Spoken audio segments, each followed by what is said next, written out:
Now, understand, the National Assembly, okay, it was initially the National Assembly when it drafted the constitution and made a constitutional monarchy, it converted into the Legislative Assembly. So the first point or the incidence over here is formation of Legislative Assembly. These were basically who? These were your third estate,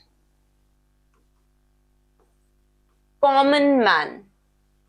Again, I'll say these were those who took oath at the tennis court.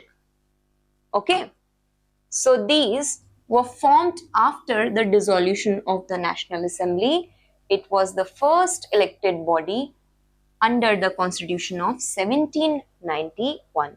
Though the voting rights were limited to property owning males. Now, this patriarchal system or this dominance of male later we will also be seeing in Napoleonic laws, okay, when he makes this code. The assembly soon issued the warrant against the nobles, okay. Also, we see here second incidence is the conflict between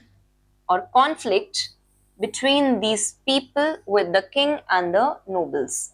So these nobles, they sought foreign assistance to crush the revolution, and Louis XVI, he used his veto power even to block the assembly's decree. I told you that he was a very clever king.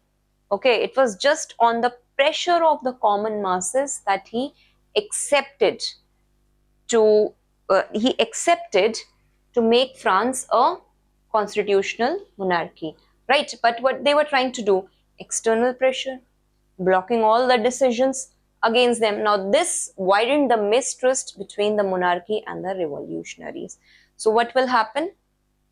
This external foreign assistance, you will see here another incidence which happens here is that the states nearby France, okay, two are there, Austria and Prussia.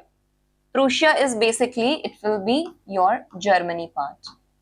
Okay, it later becomes Germany. So both these nations, they feared that the revolutionary ideas and these revolutionary ideas are going to enter their own territory. So what happens? All of a sudden, they start supporting the French monarchy, right? So on 27 August 1791, the Austrian Emperor and Persian King issued Declaration of Pillnitz, warning the revolutionaries not to harm the French royal army. In April 1792, the France declared war on Austria, right? But the French army, it initially faced this defeat. Is it clear? Now, another key point over here was storming of Turelius on 10th August 1792. The defeats and King's mishandling of the crisis had further, you can say, further made the common man very angry, and all of a sudden they stormed into the palace, right? These masses, they stormed into the palace where the royal family resided. The king was suspended from the power, and the assembly, it called for elections to a national convention to again draft a new constitution, right? This event marked the end of constitutional monarchy. What did we saw? First, there was a monarchy. Right? There was whole soul monarchy and authority in France. Then it shifted to the constitutional monarchy. Even, okay, this was observed till this time. Now what happened when the king tries to veto and get the external influence and try to poke the nose in every matter? So these people, the common man, they storm the Turelius palace and they want that a new constitution has to be framed. Okay, so what will happen ultimately? the end of constitutional monarchy will take place over here. So what happens that ultimately in September 1792, radical members of Cordeliers Club led by George Danton, they organized the massacre in the Paris prison. Around 1500 prisoners were killed, okay, on suspicion of conspiring with the monarch or conspiring with the monarch, right? And the rumors of the prison conspiracy, the desire for revenge against the counter-revolutionaries, and the fear of Prussian invasion were the major causes which led to these September massacres. Now, ultimately, what happens that already this internal chaos had been happening, we have seen above, right?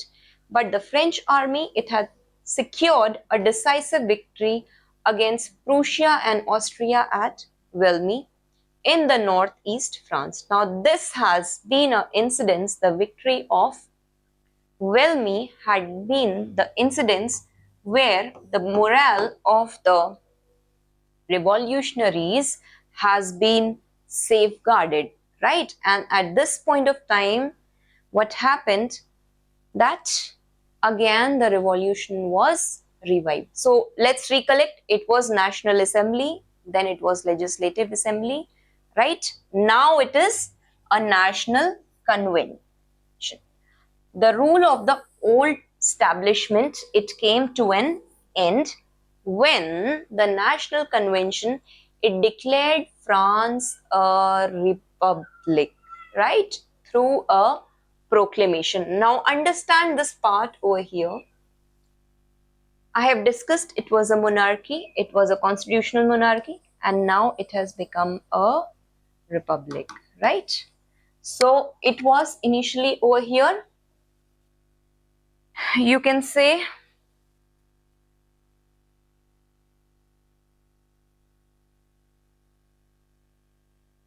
National Assembly, okay, which drafted a constitution and it became a legislative assembly.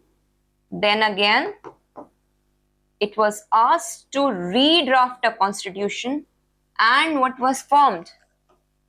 A national convention which declared France as republic. Okay? This is how the sequence of events have been following. Now, a national convention, it was basically an elected body consisting of 782 members chosen on the basis of adult franchise or adult fringes. Right, so you see coming up of democratic form of government from here. The first step of the convention was abolition of monarchy, followed by establishment of republic, right? Second thing over here we'll see that King Louis XVI was tried and found guilty on the charge of treason, and he was hanged or guillotine, cutting off the head on 21st January 1793. His wife, she met the same fate and she was also guillotined. Thereafter, I've told you this, right? Ultimately what happens? He will be hanged. And thereafter, the National Convention, it formed a committee to draft a new constitution, okay?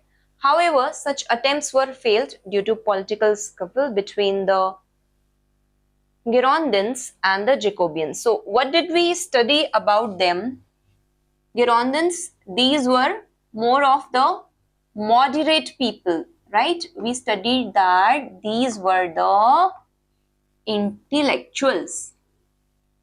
And the Jacobins, they were a radicalist, leftist,